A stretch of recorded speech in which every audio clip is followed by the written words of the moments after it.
ତୁମେ କେବେ ଶାନ୍ତ ହେଇ ନିଜକୁ ପଚାରିଛ କି ମୁଁ କିଏ, ମୋର ମୂଲ୍ୟ କେତେ? ଏ ପ୍ରଶ୍ନଟି ସରଳ ଲାଗିଥାଏ, କିନ୍ତୁ ଏହାର ଉତ୍ତର ତୁମ ଜୀବନକୁ ପରିବର୍ତ୍ତନ କରିପାରେ। ଅନେକ ସମୟ ଆମେ ଅନ୍ୟମାନଙ୍କର କଥା ଶୁଣି ନିଜକୁ ମାପିଥାଉ, ମେଜର କରିଥାଉ। କେହି ଯଦି କହିଦିଏ ତୁ କମ୍, ତୁମେ ଭାବିବ ମୁଁ କମ୍। କେହି ଯଦି କହିଦେଲା ତୁ ଅବହେଳା, ତୁମେ ଭାବିବ ତୁମର କୌଣସି ମୂଲ୍ୟ ନାହିଁ। କିନ୍ତୁ ସତ୍ୟ ଏହା ନୁହେଁ। ସତ୍ୟ ହେଉଛି ତୁମ ମୂଲ୍ୟ କାହାର ମୁହଁର କଥାରେ ନୁହେଁ, ତୁମ ମନର ଶକ୍ତିରେ ରହିଛି। ଦେଖ, ଏଇ ପୃଥିବୀରେ ତୁମ ପରି ଆଉ କେହି ନାହିଁ। ତୁମ ଚିନ୍ତା, ତୁମ ସ୍ୱପ୍ନ, ତୁମ ହସ, ତୁମ ହୃଦୟ ସବୁକିଛି ଅଲଗା। ଯେତେବେଳେ ଭଗବାନ ତୁମକୁ ସୃଷ୍ଟି କଲେ, ସେ କୌଣସି ନକଲ କଲେ ନାହିଁ, ସେ ଗୋଟିଏ ନୂଆ ସୃଷ୍ଟି କଲେ। ତେବେ ତୁମେ କାହିଁକି ନିଜକୁ ଅନ୍ୟ ସହିତ ତୁଳନା କରୁଛ?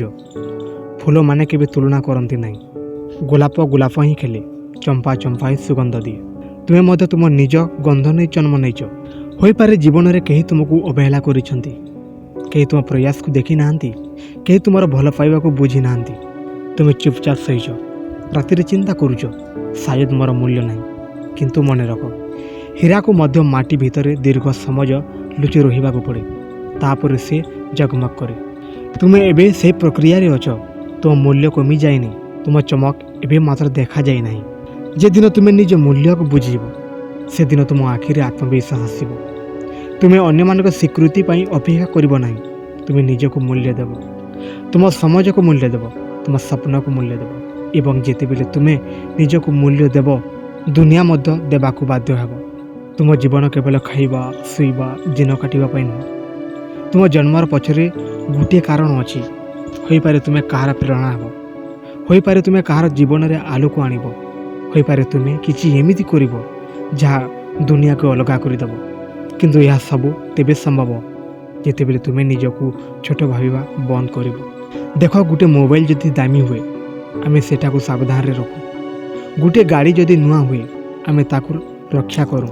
କିନ୍ତୁ ତୁମେ ଯେ ଏତେ ମୂଲ୍ୟବାନ, ତ ମନକୁ କାହିଁକି ଯେକୌଣସି ଲୋକର କଥାରେ ଭାଙ୍ଗିବାକୁ ଦେଉଛ? କାହିଁକି ଯେକୌଣସି ଅବହେଳାରେ ତୁମେ ହସ ହରାଉଛ?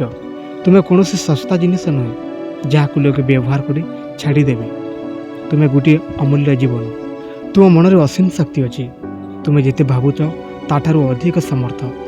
ତୁମେ ପଡ଼ିଗଲେ ଉଠିପାରିବ, ହାରିଗଲେ ଶିଖିପାରିବ, ଅନ୍ଧାର ଆସିଲେ ଦୀପ ଜଳାଇ ପାରିବ। କେବଳ ନିଜ ମନକୁ କହ, ମୁଁ ମୂଲ୍ୟବାନ, ମୋ ଜୀବନ ମୂଲ୍ୟବାନ। ସେଥିପାଇଁ ଆଜିରୁ ନିଷ୍ପତ୍ତି ନିଅ, ମୁଁ ନିଜକୁ ଅବହେଳା କରିବି ନାହିଁ, ମୋ ସ୍ୱପ୍ନକୁ ହେଳା କରିବିନି।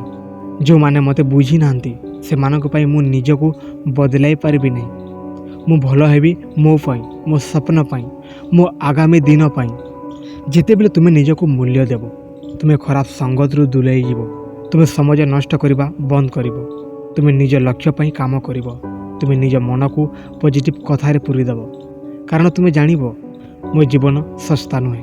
ମନେ ରଖ, ଯେଉଁମାନେ ଆଜି ତୁମକୁ ଅବହେଳା କରୁଛନ୍ତି, କାଲି ସେମାନେ ତୁମ ସଫଳତା ଦେଖି ଆଶ୍ଚର୍ଯ୍ୟ ହେବେ। କିନ୍ତୁ ସେଦିନ ଆସିବା ପୂର୍ବରୁ ତୁମକୁ ନିଜକୁ ବିଶ୍ୱାସ କରିବାକୁ ପଡ଼ିବ। ଗଛ ଲଗାଇଲେ ତୁରନ୍ତ ଫଳ ମିଳେନି, କିନ୍ତୁ ଯେଉଁମାନେ ପାଣି ଦେଇ ଧୈର୍ଯ୍ୟ ଧରନ୍ତି, ସେମାନେ ଫଳ ଖାଆନ୍ତି। ତୁମ ହୃଦୟରେ ହାତ ରଖି କହ, ମୁଁ ପାରିବି, ମୁଁ ଯୋଗ୍ୟ, ମୁଁ ମୂଲ୍ୟବାନ। ଏହି କଥାମାନେ କେବଳ ଶବ୍ଦ ନୁହେଁ, ଏମାନେ ତୁମ ଭିତରର ଶକ୍ତିକୁ ଜଗାଇବାର ମନ୍ତ୍ର। ଜୀବନରେ ସବୁଠୁ ବଡ଼ ଶକ୍ତି ହେଉଛି ନିଜ ପ୍ରତି ବିଶ୍ୱାସ। ଯଦି ତୁମେ ନିଜକୁ ହରାଇଦେଲ, ଦୁନିଆ ତୁମକୁ ଜିତାଇ ପାରିବ ନାହିଁ। ଯଦି ତୁମେ ନିଜକୁ ଜିତିଲ, ଦୁନିଆ ତୁମକୁ ହରାଇ ପାରିବ ନାହିଁ।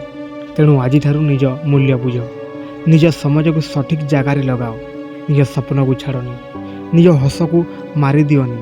ତୁମ ଜୀବନ ଗୋଟିଏ ଉପହାର, ଏହାକୁ ଅବହେଳାରେ ନଷ୍ଟ କରନି। ଗୋଟିଏ ଦିନ ତୁମେ ପଛକୁ ଦେଖି କହିବ, ଭଲ ହେଲା, ମୁଁ ନିଜକୁ ଛାଡ଼ି ନଥିଲି। ସେଦିନ ତୁମ ଆଖିରେ ଗର୍ବ ଥିବ, ହୃଦୟରେ ଶାନ୍ତି ଥିବ। ତୁମେ ଅମୂଲ୍ୟ, ତୁମେ ଦୁର୍ଲଭ, ତୁମେ ପ୍ରୟୋଜନୀୟ। ଏ ଦୁନିଆକୁ ତୁମ ପ୍ରୟୋଜନ ଅଛି।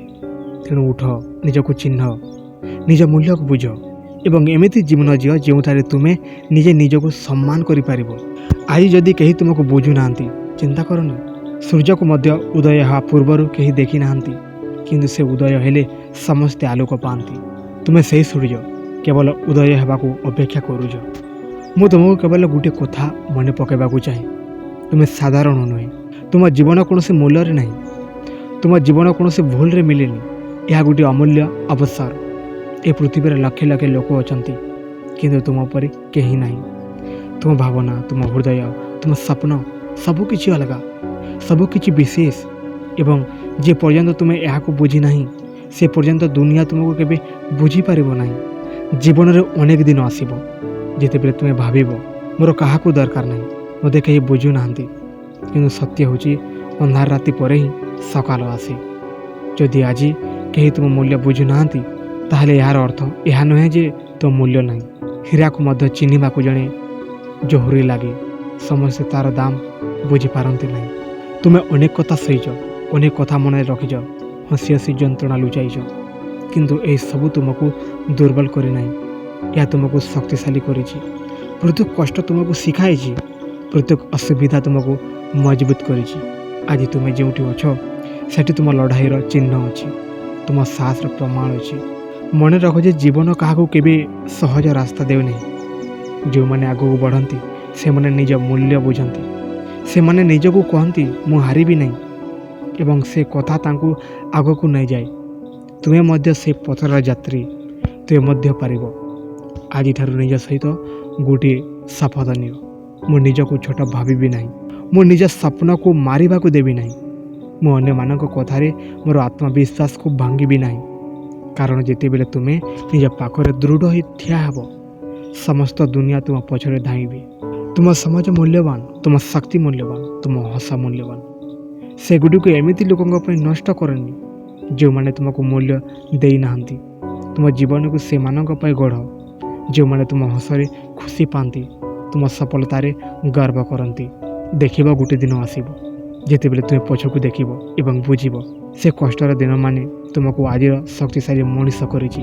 ସେ ଅବହେଳା ତୁମକୁ ନିଜକୁ ଚିହ୍ନିବାକୁ ଶିଖାଇଛି, ସେ ଅପେକ୍ଷା ତୁମକୁ ଧୈର୍ଯ୍ୟ ଶିଖାଇଛି। ତୁମ ଜୀବନ ଗୋଟିଏ ଦୀପଶିଖା ପରି, ଯଦି ତୁମେ ନିଜେ ନିଜ ଆଲୋକକୁ ଢାଙ୍କିଦେବ ଦୁନିଆ ଆଲୋକ କେମିତି ପାଇବ? ତେଣୁ ନିଜକୁ ଜଳାଅ, ନିଜକୁ ଉଜ୍ଜ୍ୱଳ କର, ନିଜ ଆଲୋକର ଦୁନିଆକୁ ଆଲୋକିତ କର। କାହାର ସ୍ୱୀକୃତି ପାଇଁ ଅପେକ୍ଷା କରନି, ନିଜକୁ ନିଜେ ସ୍ୱୀକାର କର ଓ ଆଗକୁ ବଢ଼।